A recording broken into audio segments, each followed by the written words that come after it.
Bienvenue pour ce webinaire sur les énergies marines renouvelables au Canada. Merci pour vos inscriptions en nombre à ce webinaire de cet après-midi. Nous sommes ravis de vous accueillir, Annie et moi, pour traiter des énergies marines renouvelables. Merci beaucoup à Yann, Lindsay et Chris d'être avec nous cet après-midi aussi pour partager avec vous leur expérience de la filière EMR. Merci beaucoup à tous les trois et bienvenue à vous aussi. En ce qui concerne le déroulé de ce webinaire, vos micros sont ouverts normalement, si je n'ai oublié personne.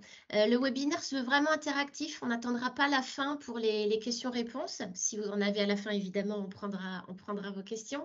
Mais le webinaire se veut vraiment collaboratif, interactif. C'est un moment privilégié pour vous d'exposer vos problématiques, de poser vos questions, de mettre en avant vos interrogations si vous en avez. Vous avez la chance cet après-midi d'avoir en face de vous trois experts de la filière au Canada. Donc, saisissez l'opportunité et posez vos questions si vous en avez. Surtout, n'hésitez pas à rebondir sur les propos de Lindsay, de Yann et de Chris pour intervenir. Vous pouvez allumer vos micros quand bon vous semble. Donc, soyez vraiment libres d'intervenir et de prendre la parole quand vous le souhaitez. Donc, le webinaire est enregistré. Il sera disponible en replay sur notre plateforme BCI Info, sur notre site web. En ce qui concerne la prise de notes, pas de panique. La présentation sera elle aussi disponible sur BCI Info. Les slides sont en anglais. Yann va intervenir en français. Nos deux experts, Chris et Lindsay, vont eux intervenir en anglais. Donc, j'espère que ça ne pose de problème pour personne. S'il y a des choses qui coincent et qui ne sont pas comprises, on s'efforcera de traduire les propos qui n'auraient pas été compris. Mais voilà, juste vous prévenir que Chris et Lindsay donc, vont s'exprimer en anglais. Alors, pour recadrer un petit peu, pour replanter le décor, donc on avait intitulé ce webinaire Énergie marine renouvelable au Canada, ressources de classe mondiale dans un marché en pleine structuration. Donc, c'est vrai que le Canada a un potentiel, a le potentiel nécessaire en tout cas pour être le chef de file mondial avec cette nouvelle source d'énergie propre que constitue l'énergie marine. On va voir ensemble quels sont les débouchés qui s'offrent à vous dans ce domaine-là. Les projets d'énergie marine renouvelable et la R&D progressent énormément au Canada avec plusieurs développeurs d'énergie marimotrice qui approchent de nombreux déploiements et donc développent de nouveaux projets pour lesquels il y a besoin de partenariats, de fournisseurs et de collaboration. On l'espère, avec vous, entreprise bretonne. Donc, il y a une attention croissante qui est portée sur la façon de soutenir le développement éolien offshore, particulièrement. Donc, on va développer beaucoup de choses pendant ce webinaire. Encore une fois, n'hésitez pas à poser vos questions et puis à intervenir et partager vos expériences. Alors, je vais vous présenter nos trois intervenants de cet après-midi quand même. Yann Jadis de la société Adexia. Bonjour encore une fois Yann et merci d'être avec nous cet après-midi. Adexia fait partie du réseau des prestataires agréés à l'étranger de BCI depuis de nombreuses années déjà. Peut-être que certains d'entre vous connaissent déjà Yann ou Frédéric Lotelier, son associé. Donc, merci Yann d'avoir mobilisé Chris et Lindsay pour accompagner ton intervention cet après-midi. Donc, Lindsay Bennett est CEO du Fundy Ocean Research Center for Energy. Good afternoon, Lindsay. Yes, good morning from where I am. Good morning for you, sorry. I forgot the jet lag. Yeah. Thank you. And welcome, Chris. Thank you. Good morning. Thank you again. Donc, Chris Bourque est Executive Director à l'Ocean Technology Council of Nova Scotia. Et donc, tous les deux vont intervenir, chacun dans leur domaine d'expertise particulier. On verra ça tout à l'heure, après la première intervention de Yann. Je ne vais pas m'étendre sur la présentation de BCI. La majorité d'entre vous nous connaissent déjà, connaissent nos services. Vous savez qu'on est une association regroupant aujourd'hui plus de 1000 adhérents. On est financé par la région Bretagne et la CCI Bretagne pour vous accompagner dans votre développement international et accompagner les investisseurs étrangers qui souhaiteraient venir s'implanter en Bretagne. Vous avez dans les différentes diapos qui suivent les différents services que l'on vous propose. N'hésitez pas à consulter notre site internet où vous retrouverez donc la majorité de nos services. Je vais peut-être juste m'étendre un tout petit peu sur BCI Info, la fameuse plateforme dont je vous parlais à l'instant et sur laquelle seront disponibles la vidéo et la présentation de cet après-midi. Sur BCI Info, vous avez un maximum d'informations qualifiées et mises à jour quotidiennement pour avoir des veilles marchés, des veilles techniques et réglementaires, des synthèses marchés et une base de données d'acteurs clés étrangers pour mettre en avant vos savoir-faire, vos expertises et vos produits. Alors, les synthèses marchés et la base de données sont réservées aux adhérents. Donc, si vous n'êtes pas encore adhérent de BCI, je vous encourage fortement à le devenir pour avoir accès à toutes ces ressources précieuses qui, encore une fois, sont hyper qualifiées et mises à jour de manière quotidienne. Et je dirais même que sur la partie EMR, on a vraiment mis en place toute une veille, entre autres sur tout ce qui est flottant. Donc vraiment, il y a de l'information en termes de veille marché. Et sur les synthèses marché, on a déjà couvert un certain nombre de pays. Donc pour les EMR, parce que c'est vraiment une filière qu'on suit. Donc vraiment, c'est pour vous. Voilà. Parfait, merci Annie. Je fais un petit focus également sur le nouvel outil que l'on a mis en place il y a un an environ déjà. La plateforme s'appelle Suppliers from Bretagne. C'est une plateforme qui est gratuite pour les adhérents de BCI sur laquelle c'est un e-catalogue en fait, grâce auquel les entreprises bretonnes peuvent mettre en avant leur savoir-faire et leurs produits à destination des acheteurs étrangers. Donc cet outil-là est utilisé par les acheteurs à l'étranger et peuvent gratuitement consulter une fiche détaillée de ce que vous faites et de ce dans quoi vous vous démarquez des concurrents. Donc si vous n'êtes pas encore inscrit sur cette plateforme Suppliers from Bretagne et si vous êtes adhérent, envoyez-nous un petit mail pour vous y inscrire. C'est totalement gratuit, mais encore une fois réservé aux adhérents. Donc devenez adhérent si ce n'est pas encore fait et inscrivez-vous sur cette plateforme Suppliers from Bretagne. Je passe sur la suite, vous aurez toutes les informations sur les différentes diapos. Je te laisse la plateforme, Yann, pour que tu nous parles un peu plus d'Adexia. Oui, parfait. Merci Karen, merci Annie pour l'invitation et bonjour à tous. Donc, je me présente, Yann Jadis, je suis associé fondateur de la société Adexia. Adexia a été fondée en 2006 au Canada. Moi, j'ai la double nationalité française et canadienne. Nous avons un bureau à Montréal, où est mon associé Frédéric, et puis un bureau à Toronto qu'on a ouvert en 2009, dans lequel je suis basé. Donc voilà, notre métier est d'accompagner les entreprises européennes essentiellement dans leur développement sur le marché canadien. Et on offre à peu près tous les services qui permettent d'accompagner une entreprise sur le marché. Alors, rapidement, on a développé une offre qui s'appelle Parcours. Et ce n'est pas une faute d'orthographe, hein, c'est fait exprès le cas. L'idée, en fait, c'est de se référencer à cette activité qui est en fait du sport urbain. Mais si tu veux passer à la prochaine slide, Karen. Donc en gros, l'idée, hein, et pourquoi je vous parle de ça rapidement, c'est parce que ce qu'on présente aujourd'hui, ce webinaire, s'intègre dans notre idée, en tout cas dans une démarche un peu plus importante, qui est de dire qu'on fait cette offre parcours en trois étapes. Une étape de préparation, ce qu'on fait aujourd'hui, une étape de mission qui peut être organisée sous forme de rendez-vous virtuel ou de rendez-vous physique, et notamment typiquement la venue à un salon ou à un événement au Canada. Et puis ensuite, une phase de consolidation qui permet, et je pense que c'est sans doute la phase la plus importante en termes de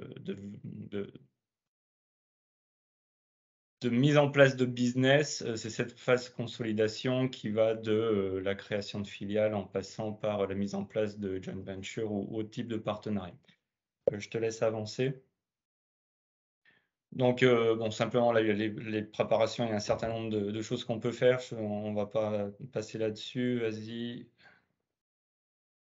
Vas-y. Et vas-y. Donc, enfin, j'en ai parlé, je ne vais pas m'attarder là-dessus, mais vous comprenez, l'idée, c'est de dire que c'est une démarche en 3 étapes et l'idée, c'est de vous accompagner tout au long pour arriver à la fin à faire du business parce que c'est bien ça le plus important. Je te laisse passer à la suivante. Alors, on va rentrer dans le Ouais, vif donc, du sujet de cet après-midi. rentrons dans le vif du sujet. Donc simplement, ça va être cette présentation va être divisée en 4 parties. Une première partie où je vais faire une introduction un petit peu à tout ce qui est la Blue Economy, Blue Strategy au Canada et comment est-ce que les énergies renouvelables s'intègrent là-dedans. Ensuite, Lindsay de Force vous fera une présentation des projets qui sont en cours, notamment en marée motrice. Ensuite, je vous parlerai du projet de Wind Offshore qui vient d'être décidé, donc qui est très récent, hein, puisque l'annonce officielle a été faite le 20 septembre. Et puis enfin, Chris vous parlera de tous les opportunités et challenges autour de la supply chain sur ce type de projet. Donc, je te laisse avancer. Donc, la première partie, une partie un peu introductive. Je vous le redis, hein, comme l'a expliqué Karen, essayons de faire de ce webinaire un webinaire le plus interactif possible. Donc, j'essaierai, moi, de vous donner l'opportunité, là, en fin de chaque slide, de poser vos questions. Vous pouvez utiliser le petit... moi, je l'ai en anglais, là, ça s'appelle réaction. Je ne sais pas comment ça s'appelle, vous, en français. Oui, c'est pareil. Ok, réaction, donc levez la main ou posez votre question dans le chat, peu importe. Mais essayons d'en faire quelque chose d'interactif et surtout, n'hésitez pas à vous poser vos questions. Donc le Canada, alors je commence toujours toutes mes présentations que je fais depuis 15 ans sur le Canada par une carte parce qu'en fait, c'est pas toujours évident de comprendre et pour une entreprise française, ce que c'est le Canada, comment est-ce que ça représente en termes de superficie notamment, et comment est-ce que c'est divisé aussi politiquement, parce que c'est vraiment important. Donc première chose, 38 millions d'habitants, hein, donc ça reste en termes de population un petit pays, découpé en 10 provinces et 3 territoires. Pour des questions de simplicité de langage, j'utiliserai le terme province pendant ma présentation, mais en réalité, c'est bien 10 provinces et 3 territoires. Donc, c'est un État fédéral qui est sous-divisé. Pour vous donner un peu des ordres de grandeur, entre Halifax, qui est donc pratiquement à l'extrême est du pays, et Vancouver, qui est quasiment à l'extrême ouest du pays, il y a presque 4500 km. On a 4 fuseaux ennemis horaires. Alors, j'avoue que même après 5 ans au Canada, je n'avais pas réalisé qu'il y avait des demi-fuseaux horaires. mais ça existe, je vous le confirme, ce n'est pas une faute de frappe. Donc, on a 4,5 heures de différence entre le Labrador et la Colombie-Britannique. Et puis simplement, je vous cite quelques villes importantes pour que vous ayez ça en tête. Donc Halifax, qui est donc en Nouvelle-Écosse, à l'est du Canada. Québec City, qui est sans doute une des villes les plus connues en France, qui est la capitale politique du Québec. Ensuite, Montréal, que tout le monde connaît. Ottawa, qui est la capitale fédérale. Toronto, qui est sans doute aujourd'hui la capitale économique du Canada. Puis ensuite, Winnipeg, Calgary, Edmonton et enfin Vancouver sur l'ouest. Donc voilà, je te laisse passer à la suivante. Donc, comment est-ce que le Canada s'intègre dans le monde maritime? Alors aujourd'hui, il est défini que le Canada a la plus longue côte au monde avec 243 000 km. Avec une exposition sur 3 océans, hein, l'océan Atlantique, l'océan Pacifique et puis l'océan Arctique au nord, qui aujourd'hui représentent des gros enjeux, notamment des enjeux géopolitiques, mais aussi des enjeux de ressources, et où il reste beaucoup de choses à faire. Et donc, vous voyez que sur la partie arctique, il y a des centaines d'îles et en fait, c'est en mesurant le contour de chacune de ces îles qu'on arrive à avoir au Canada la plus longue côte du monde. En fait, les deux côtes aujourd'hui qui sont les plus actives en termes de commerce et de business et où les projets d'énergie renouvelable se situeront sont la côte Pacifique et la côte Atlantique. Suivant. Alors, cette diapositive est probablement une des plus importantes aujourd'hui. Prêtez-y bien attention parce que c'est vraiment important dans la façon dont vous allez approcher le marché canadien et aussi comprendre comment tous les projets sont organisés. Donc en fait, il y a 3 niveaux, il y a 3 paliers de gouvernement au Canada. Il y a le gouvernement fédéral, qui pourrait s'apparenter en France au gouvernement français. Puis ensuite, il y a les gouvernements provinciaux / territoriaux qui pourraient ressembler un peu aux régions françaises. Et puis ensuite, le niveau municipal. Le niveau municipal étant en réalité contrôlé par le niveau provincial, et c'est le niveau provincial qui donne un certain nombre alors on appelle ça des powers, mais en réalité de compétences aux municipalités. Alors pourquoi est-ce que c'est très très important? C'est parce que les compétences sont divisées entre les différents niveaux gouvernementaux.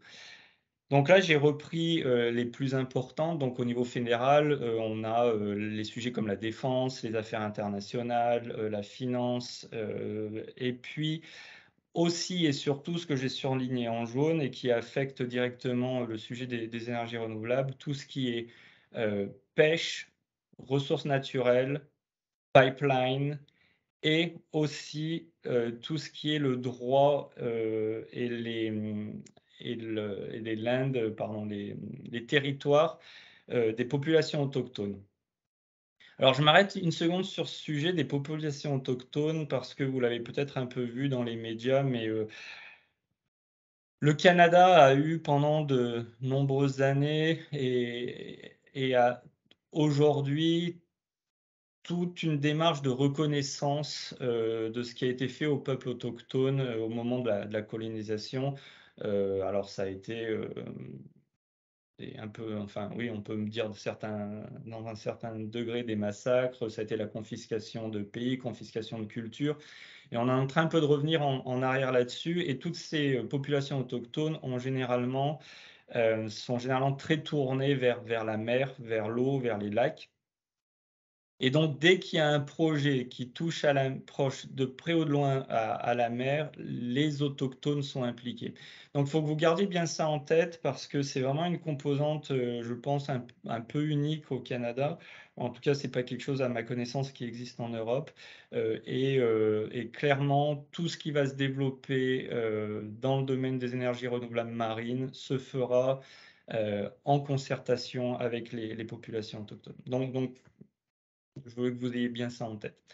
Ensuite, au niveau provincial, il y a toute une autre dimension de compétences. Donc, il y a notamment alors les taxes directes, mais surtout et aussi la santé, l'éducation, l'économie au sens large, et puis ce qui là nous concerne directement aujourd'hui, la gestion de la production d'énergie et d'électricité en particulier. Et là, en fait, vous voyez ça sur la partie droite de la diapositive, les juridictions fédérales et provinciales sur la partie énergie, en fait, se complètent, se juxtaposent et en tout cas sont interconnectées, et toutes les décisions autour des énergies marines ne peuvent se faire qu'en impliquant et avec l'accord des 2 paliers de gouvernement, voire les 3 avec le municipal, mais surtout avec le fédéral et le provincial. Donc ça peut un peu parfois compliquer la donne, notamment sur le contexte réglementaire. Mais donc c'est très important que vous compreniez ça également, que ce n'est pas juste une juridiction canadienne à laquelle vous aurez affaire. Ça va être généralement des discussions qui se feront à la fois avec le fédéral et avec le provincial. Et encore une fois, en incluant les populations autochtones.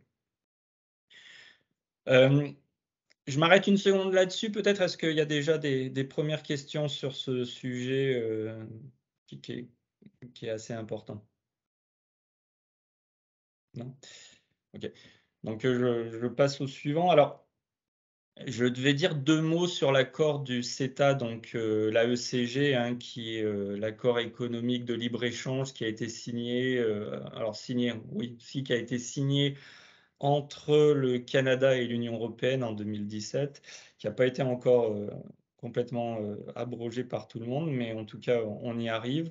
Mais malgré tout, le contrat de libre-échange est en place et je ne vais pas rentrer trop dans les détails de ce contrat de libre-échange, si ce n'est que 2 choses. La première, c'est qu'aujourd'hui, à peu près 95% des produits sont en franchise de douane.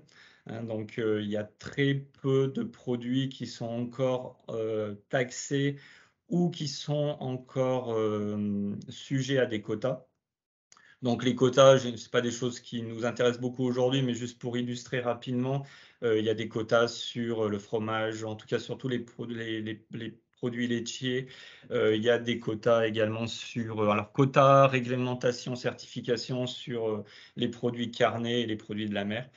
Mais sur les produits plus technologiques, a priori, il n'y aura pas de problème et vous n'aurez que des produits en franchise de douane. Et l'autre sujet très très important et qui va avoir un impact direct sur les projets d'énergie marine, c'est ce qu'on appelle le chapitre 19 de cet accord de libre-échange, qui dit que les entreprises européennes vont pouvoir répondre à tous les appels d'offres publics canadiens, que ce soit des appels d'offres au niveau fédéral, au niveau provincial ou au niveau municipal.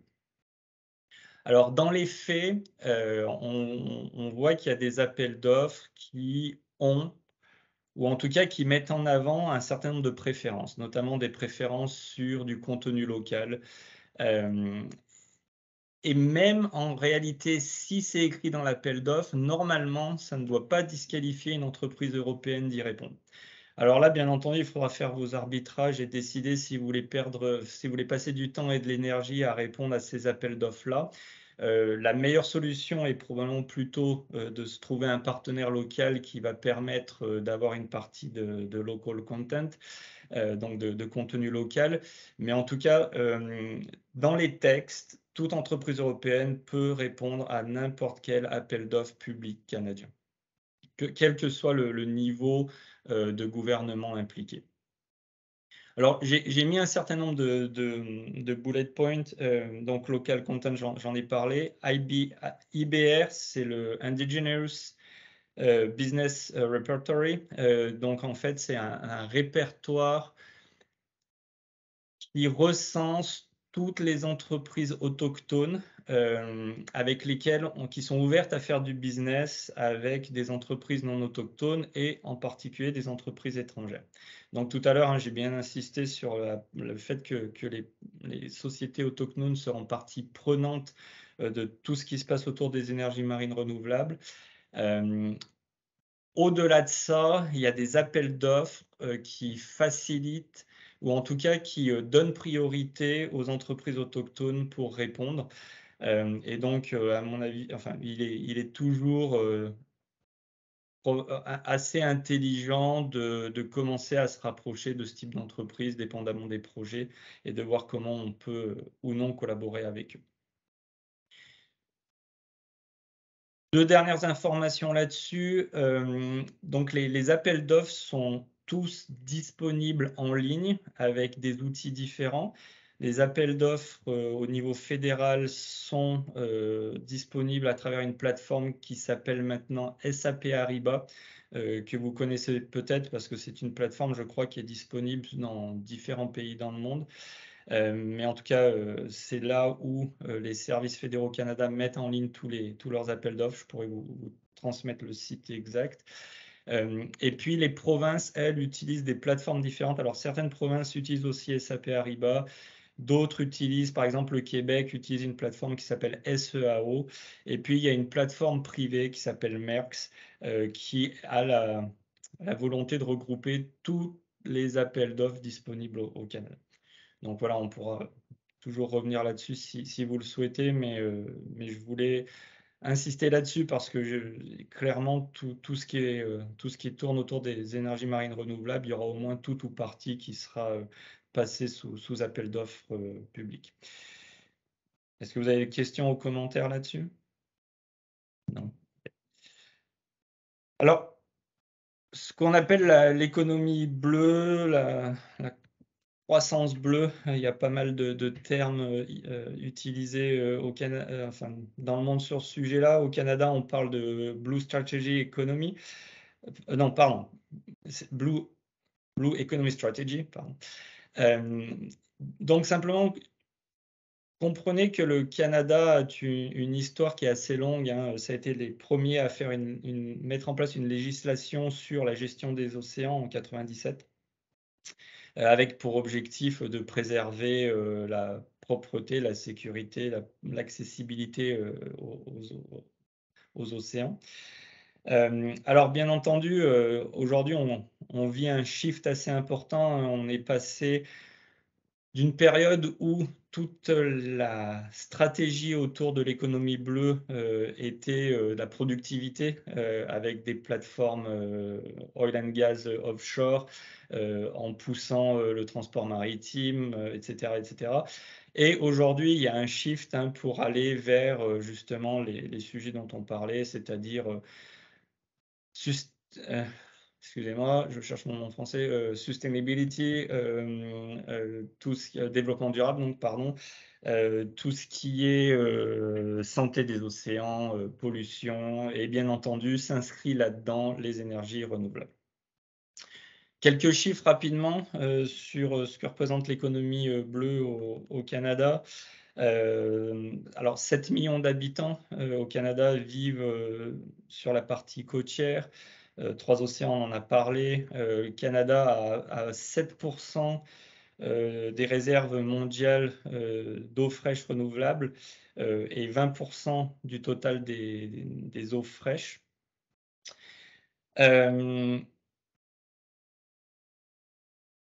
Le but, c'est d'ici 2025, d'avoir une zone de conservation, de préservation des côtes, à peu près de 25% des côtes, avec l'objectif de monter à 30% d'ici 2030. Bon, les autres chiffres, je vais passer rapidement dessus. Je te laisse changer. Alors, quels sont les challenges aujourd'hui? Et il y a quelques vrais challenges pour l'économie bleue au Canada. Et le premier est lié aux ressources et aux compétences humaines.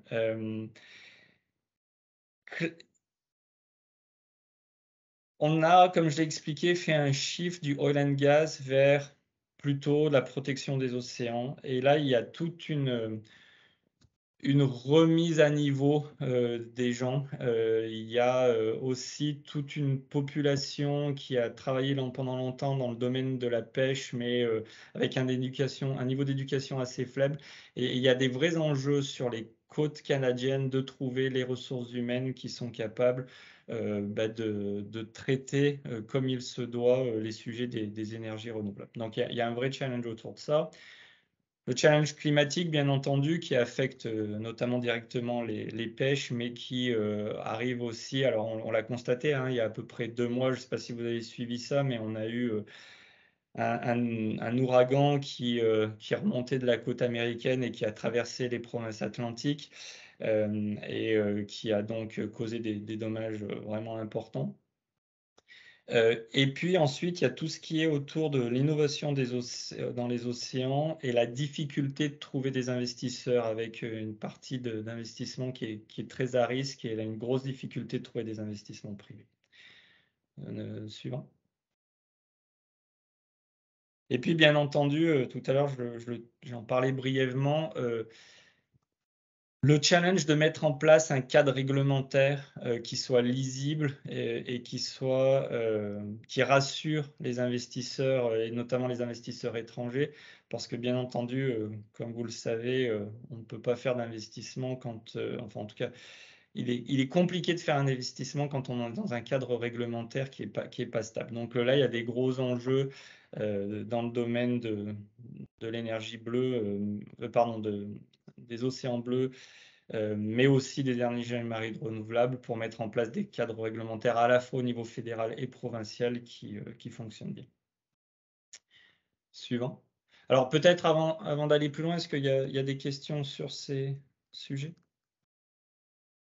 N'hésitez pas à intervenir.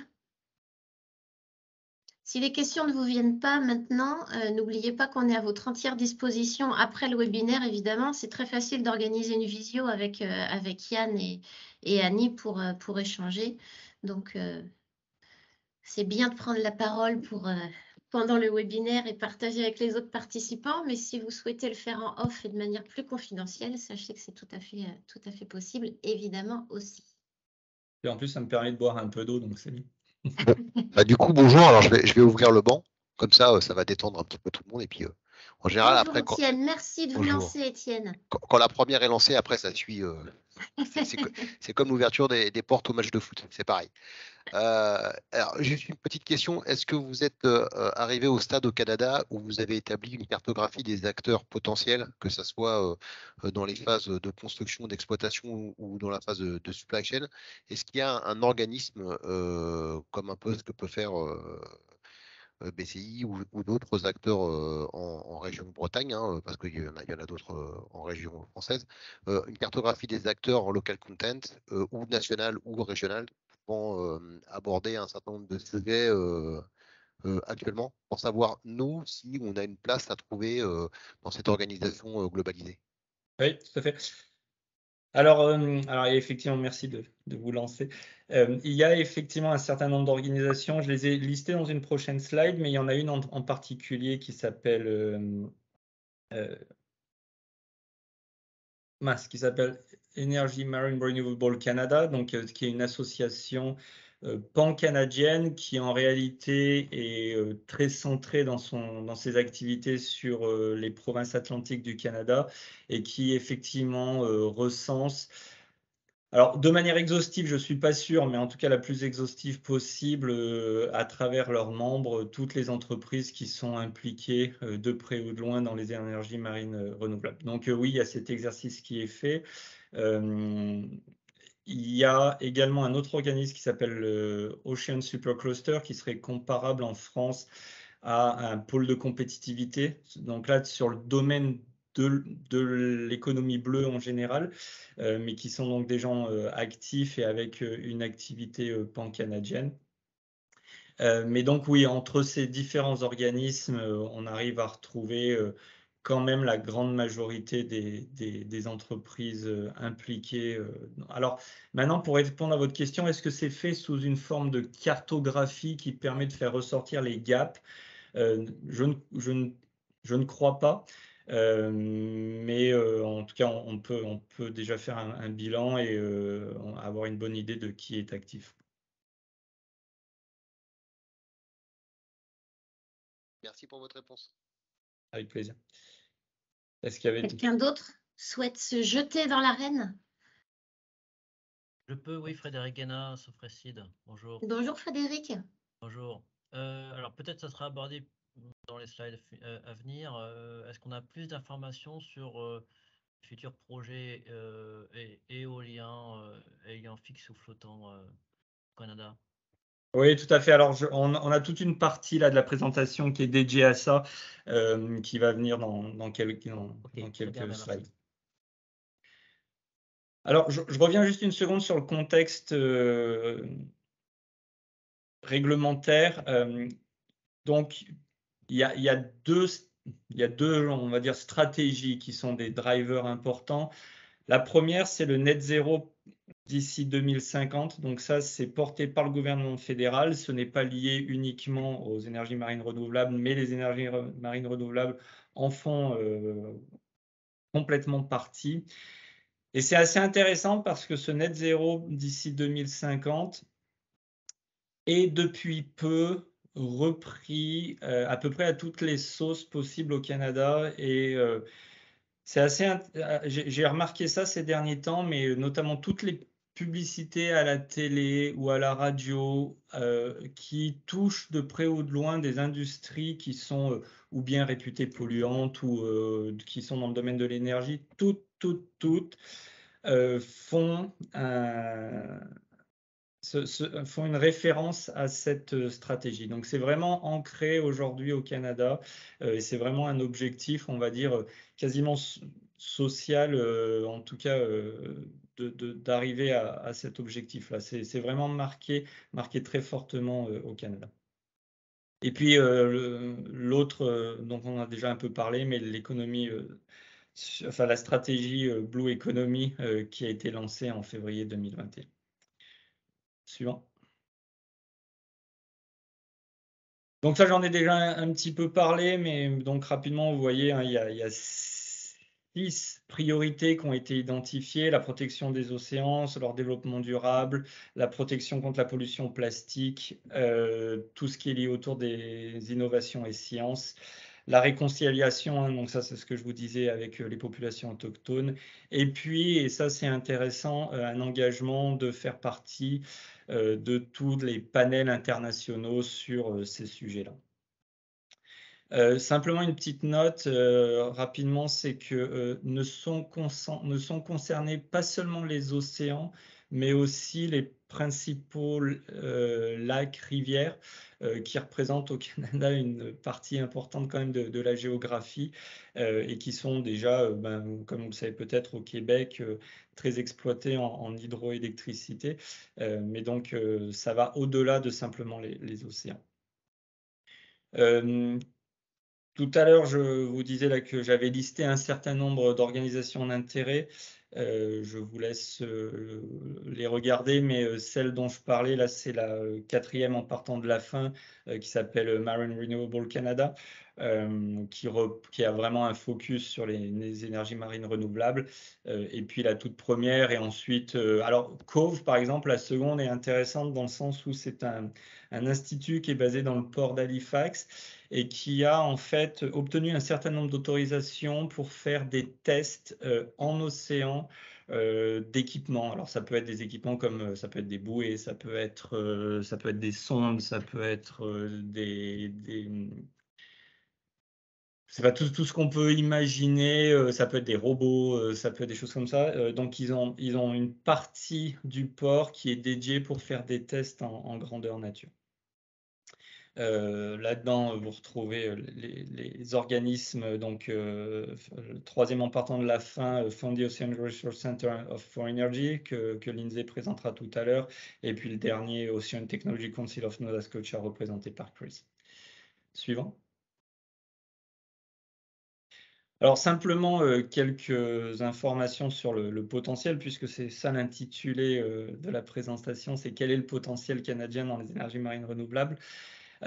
Aujourd'hui, le potentiel estimé pour toute l'énergie marémotrice est estimé à un potentiel de 40 000 mégawatts. Les vagues, oui c'est ça, vagues et rivières, on parle de 340 gigawatts. Et puis le potentiel offshore, on parle de 9300 gigawatts. Je te laisse suivant.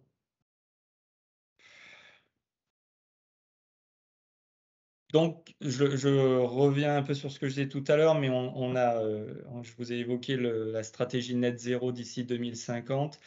En gros, pour atteindre cet objectif, il va falloir tripler les énergies propres pour arriver à cet objectif.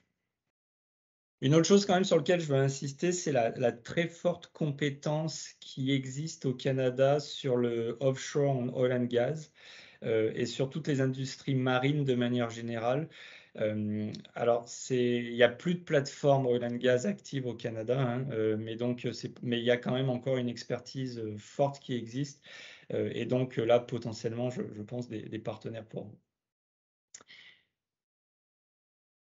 Tous les projets sur l'énergie marémotrice, je laisserai Lindsay en parler, hein, mais vous voyez qu'il y en a un certain nombre.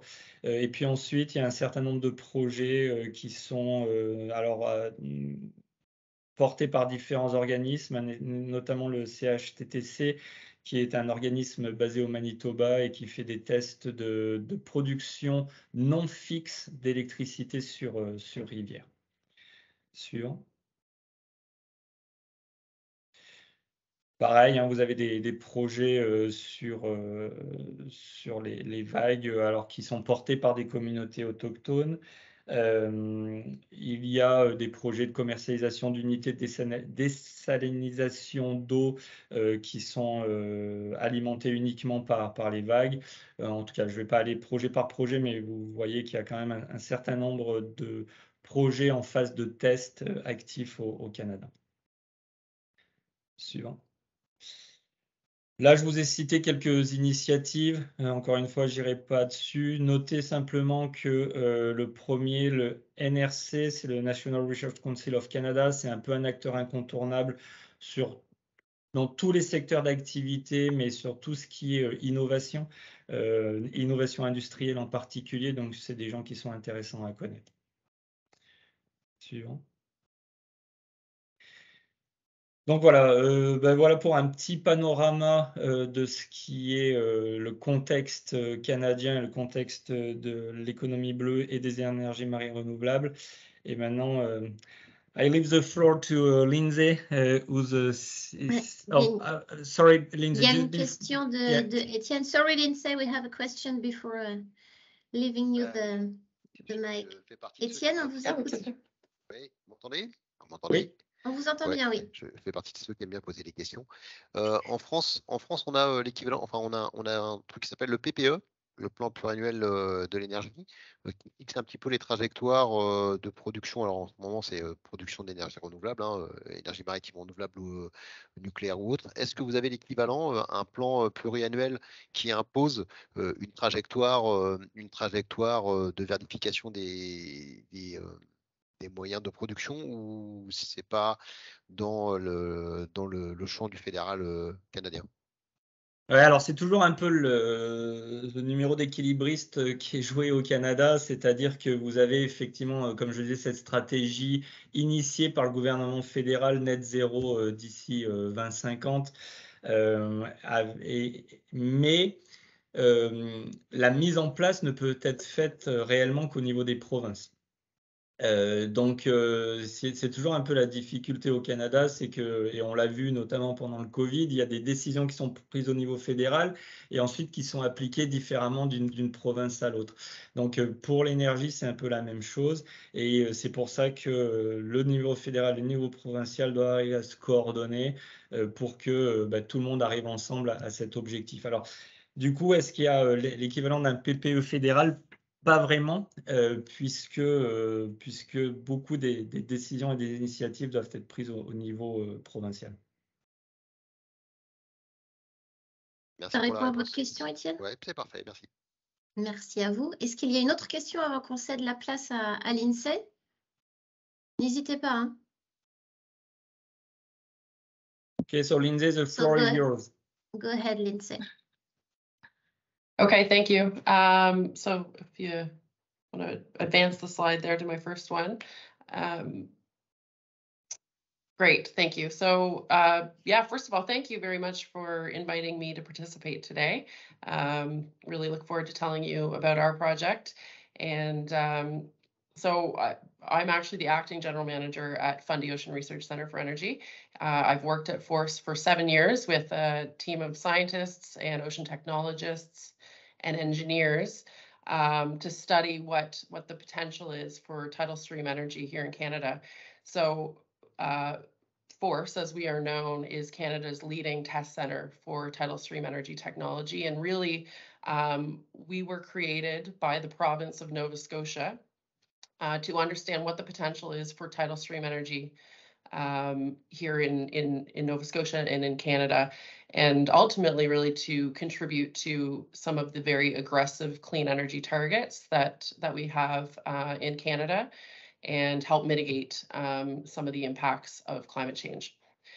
So yes, if you want to go ahead there. So we have this incredibly unique and immense opportunity here in Nova Scotia because of the tides. We have the highest tides in the world here in the Bay of Fundy, and this presents an opportunity unlike many others. So when we look at tidal stream energy and compare it to other types of renewables, so for instance, solar and wind, the predictable nature of the tides is something that is part of the main attraction, really. We know what the tides will be and what the energy potential is in tidal stream energy tomorrow and next month and 10 years from today. So that predictable nature is really part of the attraction with tidal stream technology. In addition, as I mentioned previously, this is seen as an opportunity to try and address climate change or mitigate some of the impacts of climate change. We continue to burn fossil fuels here for transportation, electricity, and heat. And the electricity sector is still the #1 source of greenhouse gas emissions here in Nova Scotia. So per capita, when someone in Nova Scotia turns on the light, there are more greenhouse gas emissions emitted through that activity than any other province in Canada. And of course, we know that fossil fuels are finite and price volatile. And their emissions are changing the climate in many ways. So this is, again, part of what's driving this investigation of tidal stream energy. It's also seen as a fairly vast economic opportunity in this region, and we can and have leveraged a lot of the assets, skills, and capabilities that are already resident in our marine sectors, and that have been used in the development of oil and gas, and apply those to the development of tidal energy. If you want to go ahead, Karen, there, please. Thank you. So I think that most of you are probably familiar with tidal stream technology, but just to kind of give a little overview, it uses the kinetic energy, the natural moving water, to produce electricity. So it's similar to a wind turbine, only it is under the water. And it's placed in the natural flow of the currents, and that's how it generates. Tidal stream technologies can either be bottom mounted, and so those are on the sea floor, as you see in the middle image there. And then they can also be floating technologies, which actually in this slide there's not an image of that, but there is on a later slide. It's tidal stream technology is different from dams, and that's a really important distinction, because here in Nova Scotia for a number of decades we did have a dam style tidal plant, or it's also known as barrage style. And so what happens with that is all of the water is forced through an opening in the turbine in the dam. And what we now know after years of study is that actually also, as you would imagine, force all of the marine life through that opening. So it does have some pretty significant environmental effects and impacts with respect to sedimentation and modifying the shoreline, and then also with marine life. So that barrage or dam style tidal plant in Nova Scotia is now not operating. But we regularly have to kind of educate and create some awareness about the difference between that style of tidal energy and what we're actually testing at the Force site. Another feature of tidal stream technology is that they are, removable, or when you compare it to that dam style, they're certainly much more easily removed, and they're very scalable. And so you can easily add more devices or scale up the size of your device itself. And then lastly, I'll just say here that international research to date has not shown any significant environmental impacts for tidal stream technology, but we are still very much in a learning phase globally. You can go ahead there. And so just, I'm going to touch on this really briefly. Jan mentioned Marine Renewables Canada, which is the industry association for marine energy here in Canada. This is actually their slide that I've borrowed. And it's just to demonstrate that, you know, here in Canada, we're not alone, obviously, in this endeavor to harness the tides. There's work happening all across the globe with some significant progress in jurisdictions like your own in France and in the UK and others.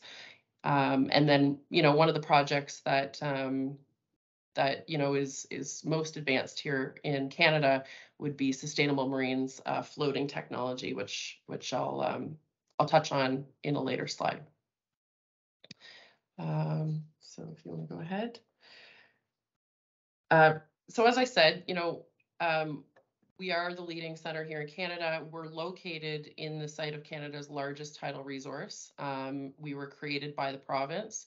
And when I say it's the largest tidal resource, there is 14 billion tons of water that flows through where we are located in the Minas Passage of the Bay of Fundy every tidal cycle.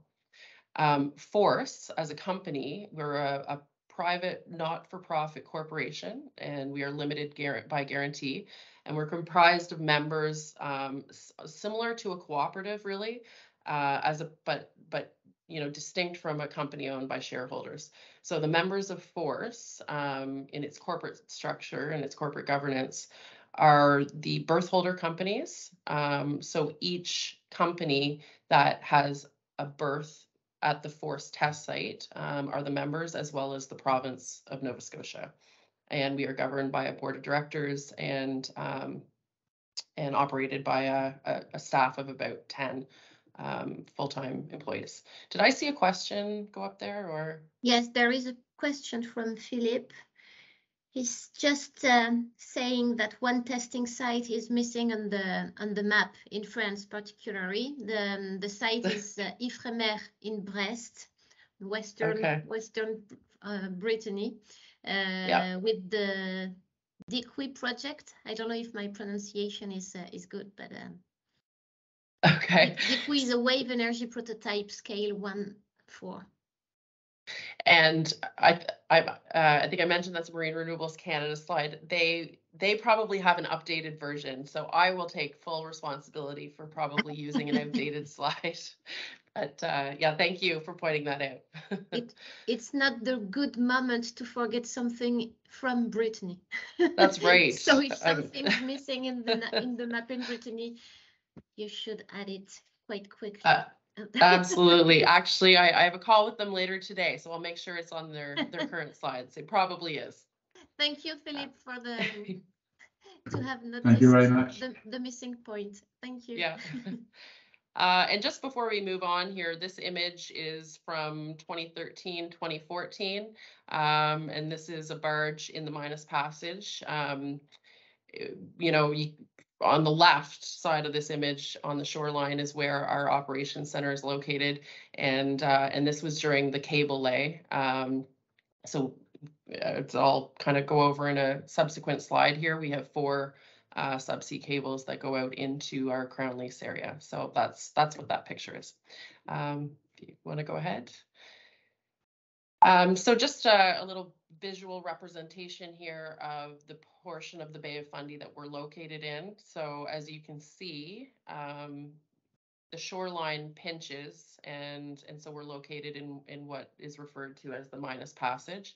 And so much like putting your thumb over a garden hose, that pinching of the shoreline really increases the speed of the water, and we see water moving at peak up to 20 kilometers an hour, or 5 meters per second. So it is a very, very fast flow environment. Early days, it was estimated that the total energy potential of the Minas Passage was 300 megawatts. Now, this was very, very early days of Force, actually probably even before we were created. Through modeling and working with local universities and our own team of scientists, we now know that the actual power potential at the site is probably closer to 7,500 or 8,000 megawatts. So it's an enormous resource. Now, not all of that is acceptable without affecting peak tidal height. So what's estimated as extractable would be 2,500 megawatts. The province set a target when Force was created to develop 300 megawatts of that resource. So our site is grid connected, and as I said, we have these 4 subsea cables that go out into our Crown Lease area, and then they are connected through subsea or through cable vaults on our beach up to a substation that we built, and with overhead transmission to the Parsboro substation and the Nova Scotia grid. So also part of the business case, obviously the water moving very quickly, you know, the 300 megawatts, that's equal to, you know, meeting the demand of a significant portion of Nova Scotians. And as I said, if there was a way to develop the 2,500, if we were able to achieve that, that would be close to 2.5 million homes in Nova Scotia. So it's quite significant. I think we can move on here. So as I said, we are grid connected, and so our 2 roles at Force, the first is as a host to proponents and technology developers, and so we do a lot to lower the cost or the barriers of entry for companies. So we've built all that offshore and onshore infrastructure so that essentially developers can come and plug into one of these 34.5 kV power cables and send their electrons to the Nova Scotia grid. We also have all of the soft infrastructure in place. So we have a Crown Lease area in the offshore, and that is where the subsea cables you know, go into, and that's where developers can deploy their technologies. We've also collected a significant amount of resource data, which really didn't exist when Force was created. You know, companies didn't know you know, what type of force they were needed to design their devices for instance, and now we've collected a lot of that data. It's been very hard fought collecting it, and that's now available to developers when they come to Force. So the images in this picture, the bottom right is again from the cable lay in 2014. On the left bottom corner, that's an image of our public visitor center and our operations center. And so if you were to spin that around, it overlooks the Minas Passage and where the Crown Lease area is. And then up above that on a hill is our substation, our 30 megawatt substation. And that's what that image is in the top left. I should also just note that operations center and facility, we have it open to the public for free between May and October. We get about pre-pandemic, we'd get about 5,000 visitors per year that come to learn about the opportunity of tidal in Nova Scotia. So this slide is you know, showing some of the technologies and the active projects in the Bay of Fundy right now.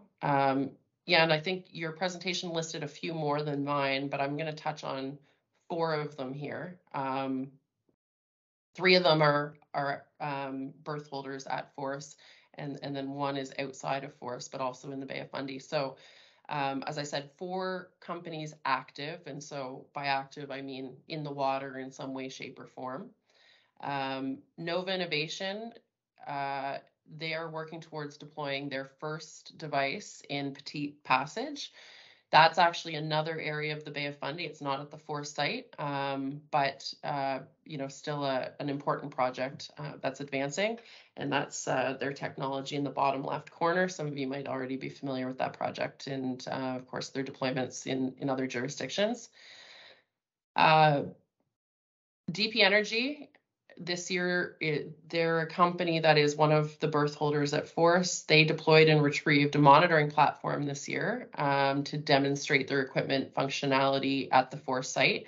And so again, this is as part of their preparation towards actually deploying their 1.5 megawatt Andritz technology, which is in the center of the slide there.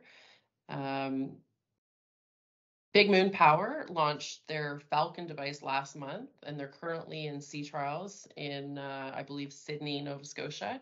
And so that's the device that is shown in the top left. It's more of a water wheel design, and their plan is to install that at Force later this year.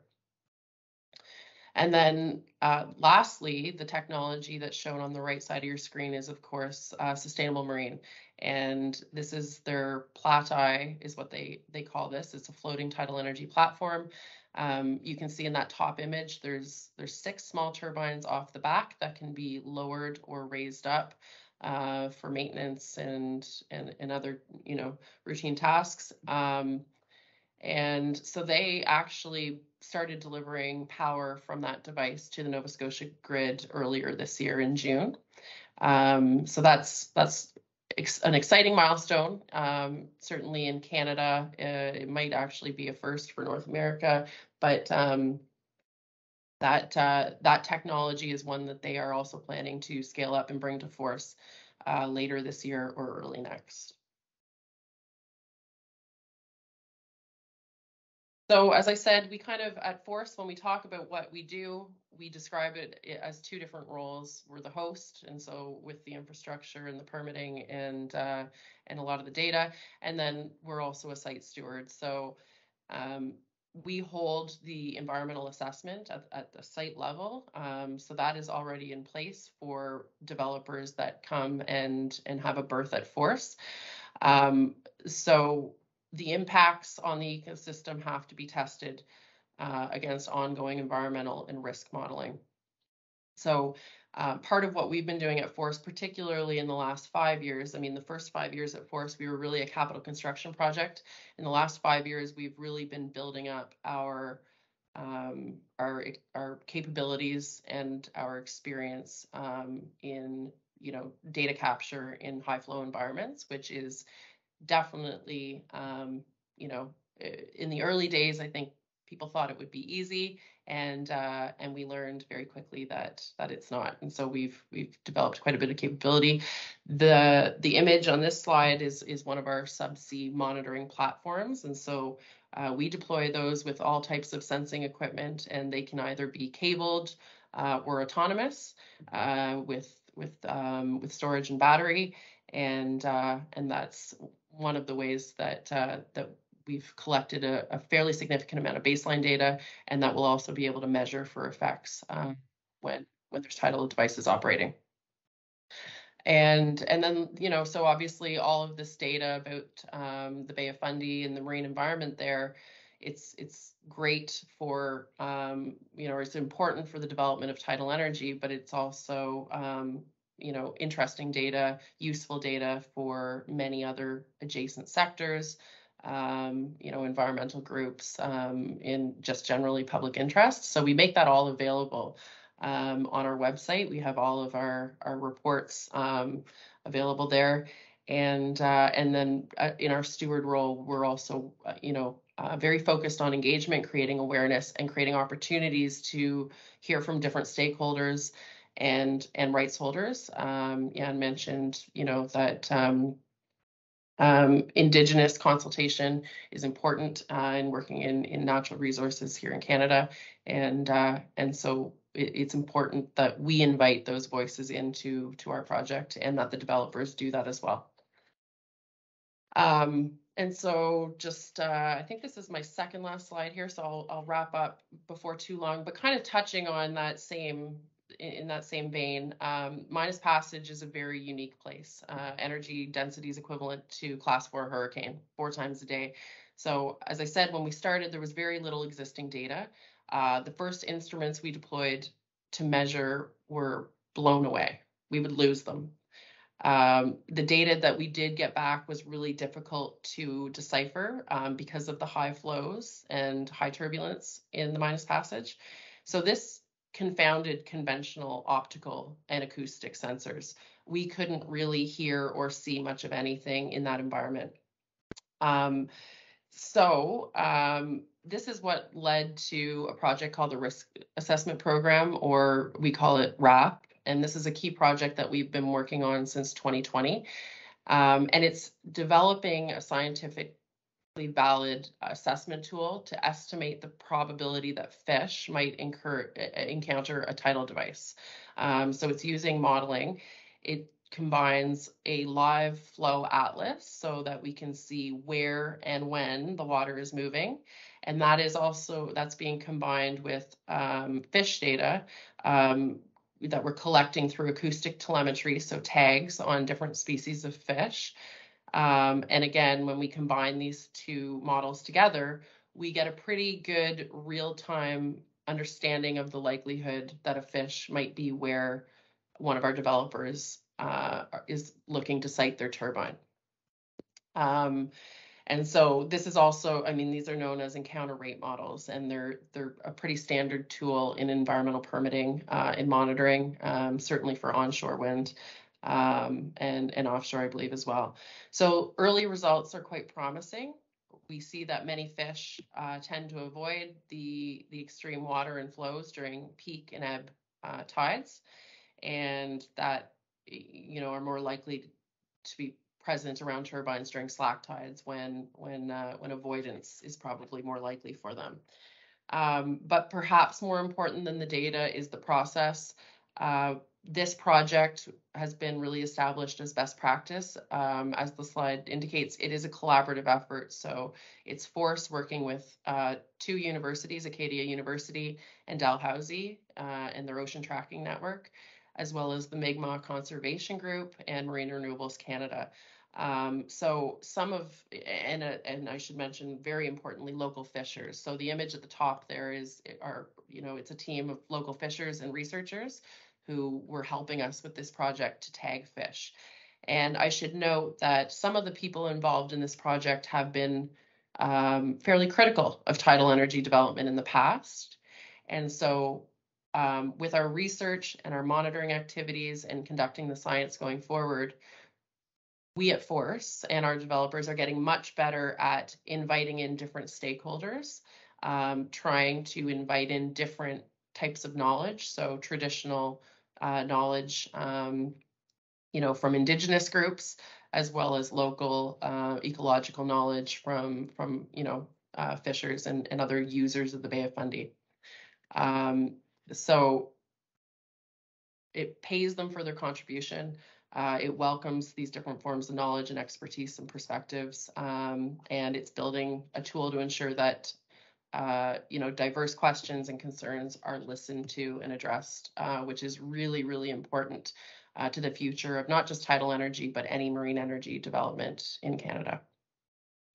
So I think that is the last slide there. So that's an overview of, what we've been doing for the last 10 years and what's coming up. Thank you very much, Lindsay.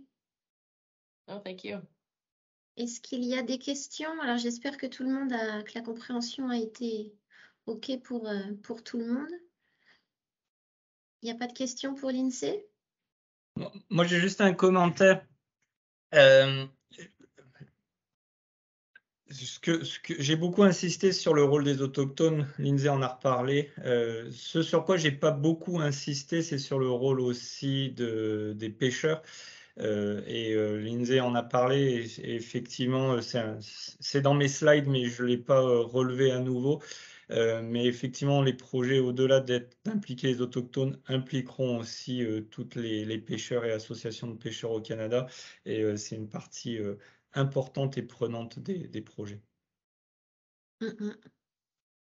Merci Yann. On va passer à la partie 3 parce que je vois l'heure qui tourne. Il est 16h12, donc on va continuer si vous voulez bien pour qu'on ait le temps de bien aborder tous les points prévus à l'ordre du jour. Je vais vous faire accélérer un petit peu, je suis navrée. Oui, on va justement laisser Étienne poser sa question et puis ensuite j'avance. Oui, alors très rapidement pour revenir. Vous n'avez le droit qu'à 3 questions pendant le webinaire, Étienne. Hein, c'est votre dernière question. Voilà, ça sera terminé après. Allez-y. C'est comme un peu avec Coluche quand il avait épuisé ses. Non, il n'y a aucune limite. Allez-y. Dites-moi, on a vu, nous, en Europe, s'affronter deux politiques un petit peu différentes en ce qui concerne les pêcheurs. Celle qui a été appliquée par l'Écosse et celle qui est un petit peu appliquée en France. Est-ce que vous avez vu au départ du Canada pu analyser cette différence de positionnement et en tirer les conséquences?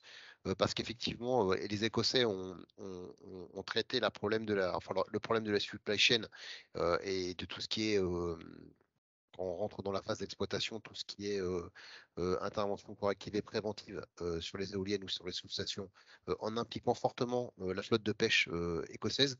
En France, on n'a pas fait ce travail-là en pré-appel d'offres et on en subit quand même un petit peu les conséquences sur des positionnements assez forts des pêcheurs pour faire ralentir un petit peu la transition énergétique, enfin la transition énergétique sur ce sujet-là. Est-ce que du côté vous canadien, vous avez pris en compte cette différence d'approche du marché et qu'est-ce que vous mettez en place dès à présent pour impliquer la flotte de pêche dans le sujet? Lindsay, did you understand the question? No, I'm going to need a little help. Okay, so what Etienne is asking, so he was saying that in Europe they've seen two different approach regarding involving the fisheries and fishermen. In Scotland, where fishermen were really part of all the offshore projects, and in France, where they pretty much did the tender without consulting them. And so now what they're experiencing is that the fishermen are trying to slow down all the projects in France because they were never really involved. What do you see in Canada? Is it more of a Scottish or French approach? Well, you know, I kind of sort of touched on it to some degree in that last slide, and that we are, you know, at Force, our experience over the past decade has been that with really any stakeholder group, but particularly commercial fishers and Indigenous fishers, the path forward and the path ahead for development is fraught if they're not invited in and kind of given a seat at the table and given opportunity to provide inputs into the project that influence decision making. And you know, back in 2016, there was actually a court challenge here from an organized group of fishers, a fishers organization that attempted to stop the deployment of a Cape Sharp tidal turbine at the Force site. Now, they weren't successful, but you know, it was a long, drawn-out legal affair. You know, we engage with fishers regularly. We provide them updates on the project, as I said, inviting them in on the research side, particularly where they have a fair bit of ecological knowledge. You know, so they'll look at a study or data that we collect in our interpretation of it, and they'll tell us if they feel that accurately reflects what they see or not. And so, I mean, that dialogue is really, really important. But there, you know, the importance of the commercial fishery here in Nova Scotia is very, very significant. And so for any proponent or company that is looking to operate here, whether it be in the development of offshore wind or in tidal energy, it's absolutely critical that these different groups are engaged with early and often. Or else, yes, it could very well slow down projects. And I should just note, I mean, the Crown, so the Department of Fisheries and Oceans, the one of the federal regulators, you know, they have a legal requirement to consult with First Nations and Indigenous groups. So, you know, that is in law. And then, you know, it's more on the side of, you know, reputational and just social license, where it's really important to engage the commercial fishers. Merci pour la question, Étienne. Thank you, Lindsay, for the answer. Le nom du ministère fédéral qui supervise tout ce qui se passe avec l'océan, c'est le Fisheries, Oceans and Canadian Coast Guard Ministry. Donc c'est juste pour vous dire qu'effectivement le terme pêche fait intégralement partie du nom du ministère qui supervise la ressource océan au Canada. Yeah, it's Minister Joyce Murray. On continue, Yann, je te laisse dérouler les slides d'après. Très bien. On avait encore de faire la gardienne du temps, mais il faut qu'on avance. Oui, bien sûr. À moins que les gens ne soient pas contraints par le temps et qu'on puisse dépasser l'heure et demie de webinaire, mais je pense que ce n'est pas forcément souhaitable pour les agendas respectifs de tout le monde. Ok, mais on va essayer d'aller vite. Donc tout à l'heure, il y avait la question de savoir est-ce qu'il se passe quelque chose dans le domaine de l'éolien offshore. Et la réponse, c'est que, alors effectivement, hein, quand on a lancé l'idée de ce webinaire avec Karen et Annie, les choses commençaient à bouger, mais la réalité, c'est qu'il y avait surtout des projets dans le domaine de marée motrice. Et dans l'éolien, il n'y avait pas grand-chose. Et on a été un peu sauvés et je suis ravi qu'ils aient pris cette décision avant le webinaire d'aujourd'hui.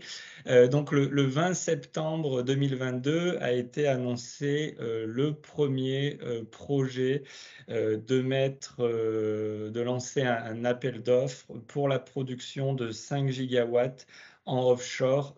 Et donc ça, c'est un projet qui a été lancé par le gouvernement provincial de Nouvelle-Écosse. Donc, au large, enfin, la province dans laquelle se situe Halifax et où se situe également Force. Donc, l'idée, c'est que ces 5 gigawatts soient en production d'ici 2030. Alors, quelques informations sur ce projet. L'idée, c'est que ce projet soit lancé en 2025. Plus ou moins, alors bien entendu, avec les technologies qui évoluent, mon chiffre vaut ce qu'il voudra, mais il est estimé que ça représentera à peu près 300 éoliennes. Ce qui est vraiment important de comprendre, c'est que l'objectif numéro 1 de ce projet est de produire de l'hydrogène et de l'hydrogène verte. Plus que de produire de l'électricité en fait, hein. Donc c'est vraiment un projet qui est développé avec l'objectif de créer de l'hydrogène verte.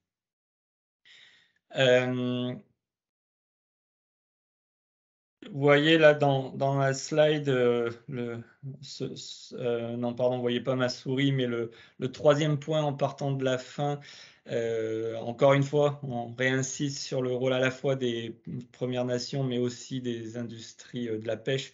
Donc c'est vraiment une dimension qui, je pense, a bien été prise en compte par les différents paliers de gouvernement canadiens. Alors, qui va administrer ce projet? Donc, il y a, encore une fois, c'est un projet qui va être administré par les deux nouveaux gouvernements et c'est pour ça que ça s'appelle le Canada Nova Scotia Offshore Energy Board, qui était avant le Petroleum Board, mais encore une fois avec la fin des exploitations offshore pétrolières. Mais il y a quand même une très forte compétence qui existe au sein de ce board, donc qui va être transféré et leur mandat va être changé ou élargi en tout cas à l'ensemble des énergies et en particulier aux énergies renouvelables. Il y a un accord équivalent qui est mis en place en ce moment entre le Canada donc fédéral et la province de Newfoundland and Labrador, donc Labrador et Terre-Neuve.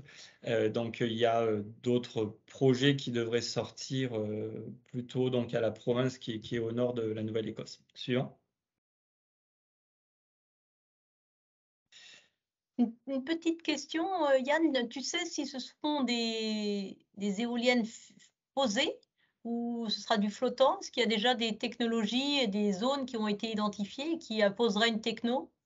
Oui, tout à fait. Alors effectivement, on y arrive là dans la présentation, mais c'est un endroit qui s'appelle le détroit de Keeso. Donc la Nouvelle-Écosse est divisée en deux parties. Donc il y a toute la partie sud de l'île et ensuite il y a une partie nord qui s'appelle le Cap Breton. Et entre les deux, il y a Ils appellent ça, en anglais, c'est un stray.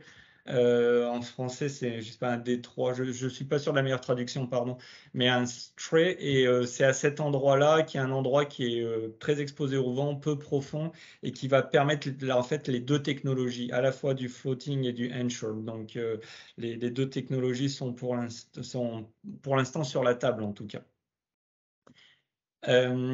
Donc simplement, je reviens sur la présentation. Donc l'idée, c'est que ça va être ce qu'on appelle un competitive bid process, hein. C'est pour ça que tout à l'heure, notamment, je vous parlais des appels d'offres dans le cadre du CETA, parce que ça va être un appel d'offres public qui va être lancé. Et puis les appels d'offres suivants éventuels seront basés sur les besoins du marché. Donc là, c'est vraiment on va dire, une initiative politique, et les initiatives suivantes seront plutôt des initiatives économiques. Simplement, le dernier point, la dernière bullet, c'est simplement de dire un petit peu d'un point de vue technique comment le potentiel dont je vous parlais tout à l'heure de 9000 gigas est réparti. Au Canada, on estime que c'est à peu près 7000 gigas en floating et à peu près 2000 qui seront fixés au sol. Suivant. Alors, pourquoi en Nouvelle-Écosse et pourquoi à cet endroit-là, et pourquoi est-ce qu'on rejoint un petit peu l'intitulé, encore une fois, de ce webinaire? La Nouvelle-Écosse est considérée comme un des top 3 régimes venteux au monde, avec des vents qui sont régulièrement entre 10 et 11 mètres par seconde sur des grandes superficies. Donc une shelf, pardon. Je vais utiliser le mot anglais, je m'excuse. Un continental shelf qui est idéal à la fois pour mettre du floating et pour mettre des plateformes fixes. Une position intéressante pour faire de l'expédition d'hydrogène, d'hydrogène verte en particulier, parce qu'on est sur des routes qui sont déjà très utilisées très bien desservies par le maritime. Et donc, ce que je vous disais tout à l'heure, la partie qui est pour l'instant retenue, ou en tout cas envisagée, c'est ce qu'on appelle le Strait of Canso, et donc qui se situe sur le bras d'eau qui sépare la Nouvelle-Écosse, entre la Nouvelle-Écosse et Cap-Breton, et qui est pas très loin en réalité de la France, puisque Saint-Pierre-et-Miquelon est tout près de l'eau. Suivant. Tout à l'heure, je vous disais l'importance du cadre législatif, hein. Donc, le cadre législatif est en train de se mettre en place à travers une initiative qui s'appelle Offshore Renewable Energy Regulation Initiative. Donc, je vais accélérer un petit peu là-dessus, mais vous avez les détails dans cette partie-là. Avant que je passe à la slide suivante, Étienne, je vous laisse poser votre question. Oui, c'est ce que j'allais te suggérer. Étienne? Oui, alors excuse-moi de vous couper. Est-ce que, peut-être après, mais est-ce que la zone d'implantation et les distances des côtes a déjà été fixée, ou pour l'instant c'est un projet qui n'a pas fixé ce bord-là, c'est-à-dire une implantation estimée, une zone géographique, on l'a, mais est-ce qu'on a un peu plus de détails? Non, on en a peu. L'appel d'offres, encore une fois, date du 20 septembre, hein, donc D'accord. Enfin, l'appel d'offres, c'est même pas un appel d'offres, pardon. C'est l'annonce politique date du 20 septembre. Donc, pour l'instant, c'est juste une volonté politique. C'est une annonce qui a été faite. Maintenant, il faut qu'ils traduisent ça en appel d'offres qui ne sortira probablement pas en 2025. Donc, non, on n'a pas encore ce détail d'information. Si vous regardez la géographie du détroit de Canso, vous verrez qu'en réalité, il y a à peu près entre... C'est une largeur peut-être de 1 à 2 km. Ah oui, c'est quand même, ouais, d'accord. C'est comme le bout d'un détroit, quoi. Ok. Ouais. Ok. Euh, Donc, c'est juste en termes de calendrier, vous pensez que sur un projet comme ça, on peut voir arriver l'appel d'offres d'ici pas avant 3 ans, vous venez de dire, hein, 2025. En tout cas, alors, ce qui est dit, c'est qu'en 2020, d'ici mi-2023, les grandes lignes du projet seront déposées. Et notamment tous les aspects réglementaires. Donc le cadre réglementaire devrait être fixé d'ici mi-2023. Et ensuite, il va y avoir les concertations avec tous les organismes environnementaux, les pêches, les autochtones, etc. Donc, l'ambition, c'est qu'en 2025, ça soit lancé pour la production démarre en 2030. Maintenant, est-ce que le calendrier est raisonnable? Je ne sais pas. Mais... Ok, bon, très bien, merci. Suivant. Je veux juste faire une petite parenthèse parce qu'encore sur la partie de green hydrogen, parce qu'encore une fois, vraiment la volonté de ce projet, c'est de produire de l'énergie verte, de l'hydrogène vert. Et il y a un accord qui a été signé pendant l'été entre le Premier ministre canadien et le chancelier allemand sur le fait que le Canada va pouvoir exporter de l'hydrogène vert en Allemagne à partir de 2025. Alors, pas forcément produit à partir de offshore wind, mais il y a d'autres sites de production d'hydrogène verte, avec notamment de l'hydroélectricité au Québec, qui devraient permettre d'initier les exportations d'hydrogène vert vers l'Europe d'ici 2025. Simplement, j'ai mis quelques notes sur le fait que le Canada a une histoire assez riche dans la production d'hydrogène, et notamment le dernier projet là, en date qui va être porté par Hydro-Québec, Hydro-Québec étant l'équivalent d'EDF pour le Québec, et qui en fait a une très grosse, en tout cas la grosse majorité de sa production d'électricité est faite à partir d'hydroélectricité de barrage, et qui va mettre en place une électrolyse de 88 mégas juste au sud de Montréal. Et le dernier point, il y a une association qui a été créée qui s'appelle Atlantic Hydrogen Alliance, et donc qui a pour objectif de mettre en place toute la chaîne de valeur autour de la production d'hydrogène verte. Je crois que ça termine ça. Suivant. Oui, après on arrive à la quatrième partie. Chris, are you still there? Chris, you're Your on mic mute. is off, Chris. Yeah, no, I'm still here. All right. Hello. So yes, so to address the supply chain challenges and opportunity, I'll give the floor to Chris Burke. Thank you, Chris, again for your time today.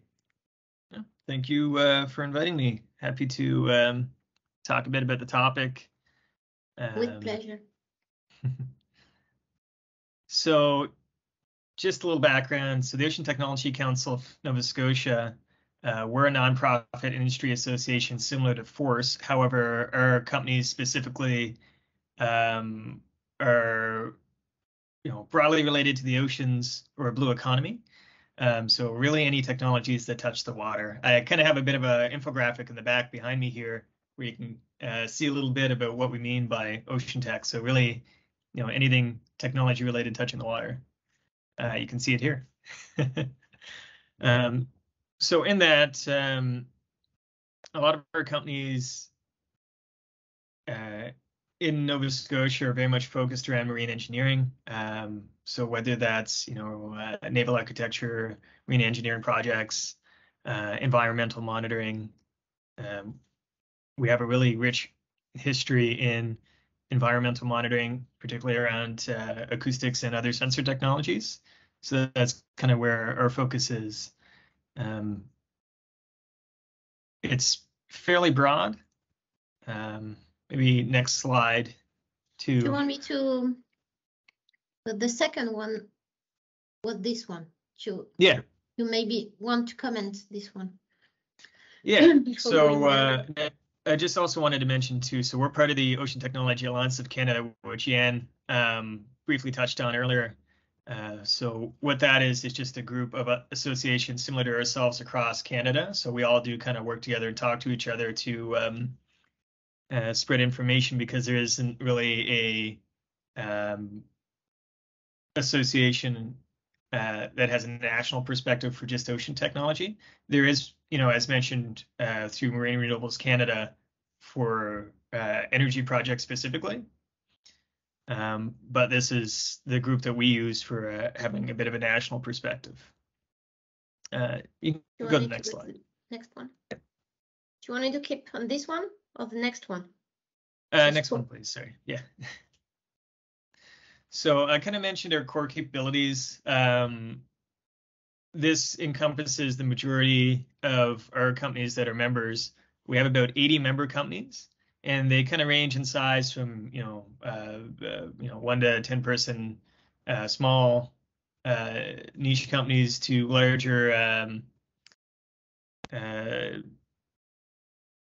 corporations, international companies. We get a lot here in Nova Scotia in the marine defense sector, actually. So there's a lot of crossover between the two sectors, just given that Nova Scotia is also the home of the majority of Canada's naval fleet. So with that, you get a lot of crossover in other sectors, and I'm sure Lindsay could even mention as well that it's even worked into the tidal programs, where there's been investment from companies like Lockheed Martin or Irving Shipbuilding into renewable energy programs. And I can foresee that happening as well into offshore wind and hydrogen development as we go forward. Because another big issue in Canada is going to be also development in the Arctic, and that could be a good source of helping to build infrastructure in small communities in the north. So you can see in the list in this slide a bit more what I'm talking about when it comes specifically to offshore wind and hydrogen development. Many of our companies are very much familiar actually with the oil and gas sectors. So that's where a lot of expertise came, particularly when there was oil and gas development off the coast of Nova Scotia, but they really got embedded in a lot of international supply chains.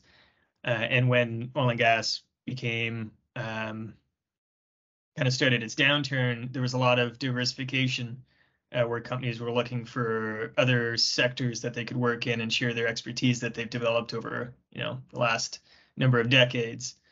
And so that's how they got into things like tidal energy, offshore wind, hydrogen development. So there's a lot of expertise there, a lot of infrastructure that's still here in Nova Scotia to support projects. Next slide, please. Yeah, so I just wanted to give an example of some of our partner organizations or member companies that we work with quite often. Where Lindsay kind of mentioned that FAST platform that they use for environmental monitoring, it's kind of a good way of showcasing how FORCE and OTCNS kind of crossed over, where a lot of our member companies were the ones that provided engineering support and sensors towards the platform that went in and did a lot of the monitoring. So that's kind of where we fit in on that side when it comes to providing technology.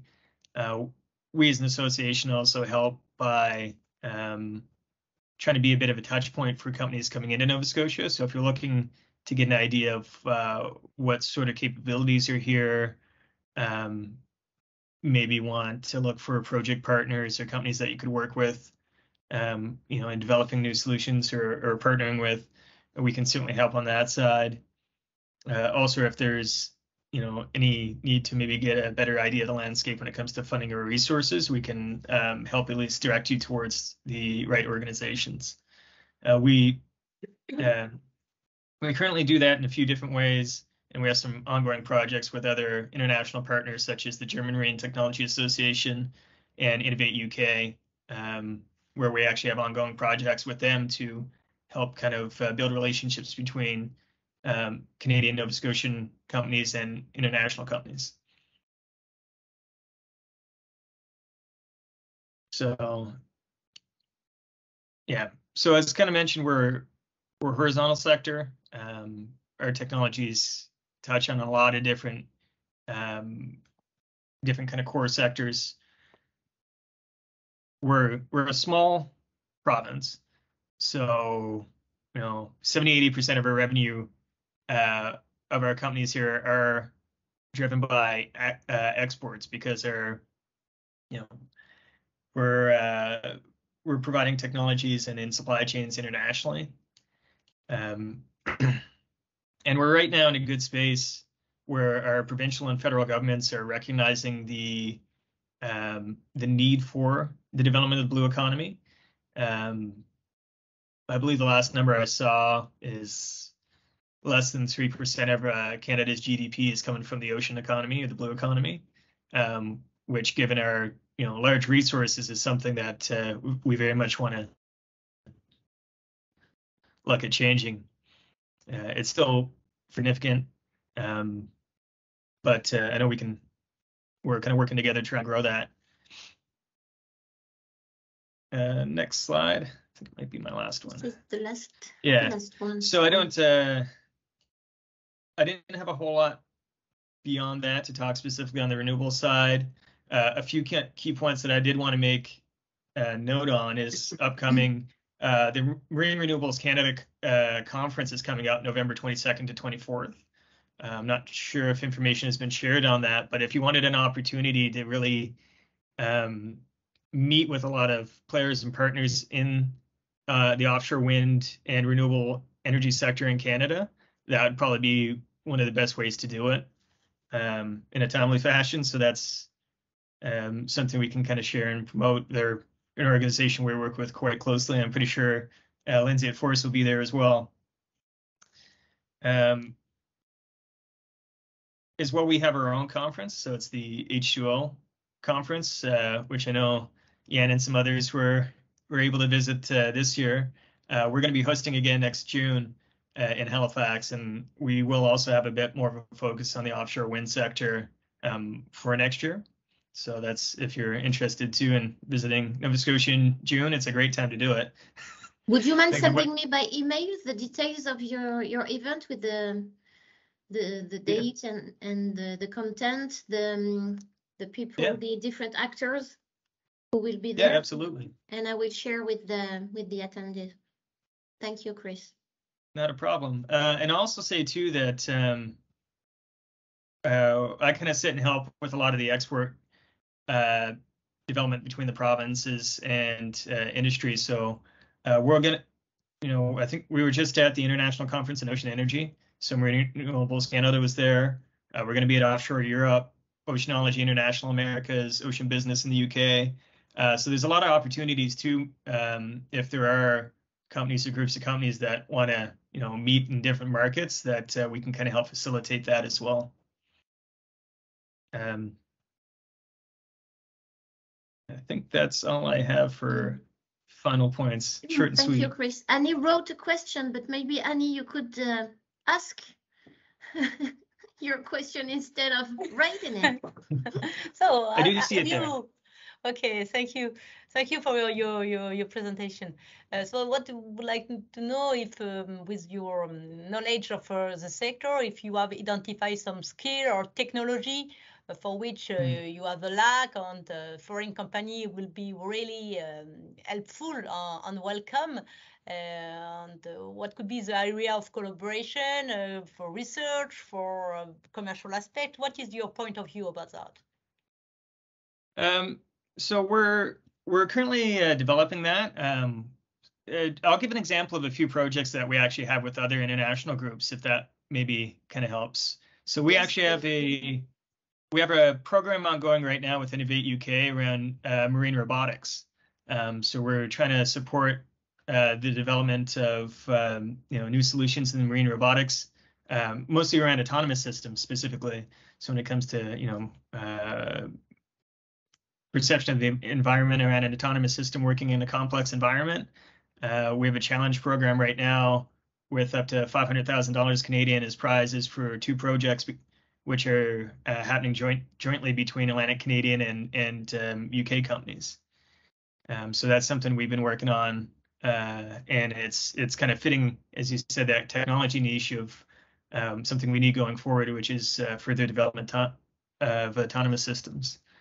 And other areas actually with the German Marine Technology Association, where we're kind of looking at vessels of opportunity, so ways in which we can help develop sensor environmental monitoring solutions that can be put on various vessels. So whether that's a research vessel, a fishing boat, right up to barges and tugs, ways in which we can kind of further get ocean data, which can be used towards a number of solutions.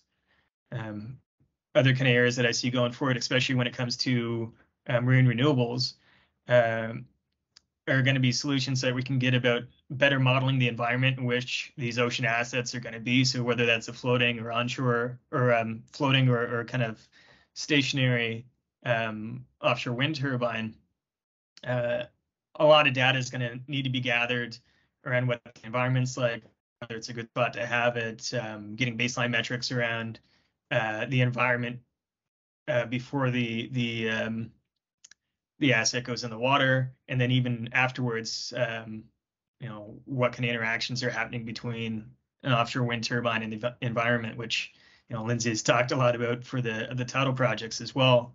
But I could see that being a good opportunity to partner between companies or from Bretagne and Nova Scotia on solutions as development happens here in Nova Scotia. Okay, thanks. Est-ce qu'il y a d'autres questions avant que l'on conclue et que l'on termine ce webinaire? Je vais te laisser le mot de la fin, Yann, peut-être un petit mot de conclusion pour clôturer le webinaire, non? Ceci avec plaisir. As you want. Donc déjà, merci à tous d'avoir participé. Et puis, encore une fois, comme l'a expliqué Karen, on reste à votre disposition si vous voulez avoir d'autres discussions. Il y a effectivement 2 événements qui peuvent être intéressants. Alors, peut-être que pour cette année, ça va être un peu compliqué, mais pour 2023, le premier, c'est donc le salon ou la conférence qui est organisée par Chris, qui s'appelle H2O, auquel j'ai eu le plaisir de participer l'année dernière, où je dois dire que les délégations internationales sont bien traitées. C'était agréable et on a rencontré beaucoup de monde, beaucoup de gens de l'industrie. C'était un bel événement. Et puis, comme l'a dit Chris, il y a ensuite au mois de novembre, donc à partir du 22 novembre, et c'est aussi pour ça qu'ils n'ont pas pu participer aujourd'hui, mais donc un salon qui est dédié aux énergies marines renouvelables, qui est organisé par l'Association des énergies marines renouvelables canadiennes et qui se tient, je crois, aussi à Halifax. Chris, the show on the 22nd is also in Halifax, correct? Yeah. Correct, yeah. Yeah, I can forward an email to you and Karen with kind of details on those 2 events, if that's okay. Yes, please. Yeah. Perfect. Donc, en tout cas, le mot de la fin, au-delà de ça, est de dire que il y a des choses très concrètes, comme vous l'avez compris, qui se font sur le secteur de la marine motrice, mais aussi dans d'autres applications fluviales à d'autres endroits du Canada. Et puis, il va falloir maintenant faire un suivi assez systématique de ce qui va se passer sur ce projet éolien. Et je pense que ce qui est surtout très important, c'est de ne pas attendre la dernière minute pour s'y préparer, et qu'il va falloir commencer à s'y préparer dès aujourd'hui. Et je crois que notamment étudier dès aujourd'hui quelles sont les pistes de collaboration avec des entreprises canadiennes pour pouvoir se positionner sur ces différents projets. Donc voilà, je crois que ce qui est important, c'est, comme on l'expliquait un peu tout à l'heure dans la démarche de parcours, c'est que ce webinaire est une toute première étape, et puis que derrière, il y a pas mal de choses à faire pour les entreprises qui ont un projet, d'explorer un petit peu mieux cette opportunité et puis surtout de la saisir. Exactement. Merci beaucoup. Merci Lindsay, merci Chris. Merci Yann, merci à toutes et à tous pour votre participation. Donc, comme je l'ai dit en préambule de ce webinaire, il y a les coordonnées d'Annie que vous pouvez évidemment contacter pour aller plus loin dans vos démarches. Et c'est très facile d'organiser une visio comme on l'a répété plusieurs fois avec Annie et Yann pour vous aider à vous développer sur cette zone et dans ce domaine. Vous avez les coordonnées de toute l'équipe, les coordonnées de Yann dans cette présentation, donc que je mettrai en ligne d'ici quelques jours avant la fin de la semaine, je l'espère. Bonne fin de journée à toutes et à tous. Prenez bien soin de vous. N'oubliez pas de consulter l'agenda sur le site bretagnecommerceinternational.com pour connaître les prochains événements qui peuvent vous intéresser. Vous allez recevoir prochainement, là, sur le mois de novembre, une newsletter sectorielle où vous pourrez retrouver tous les documents utiles pour vous, les événements, les veilles sectorielles justement à récolter sur BCI Info. À très très bientôt. Merci beaucoup. Merci beaucoup. Au revoir. Merci, Au revoir. au revoir. Merci à vous.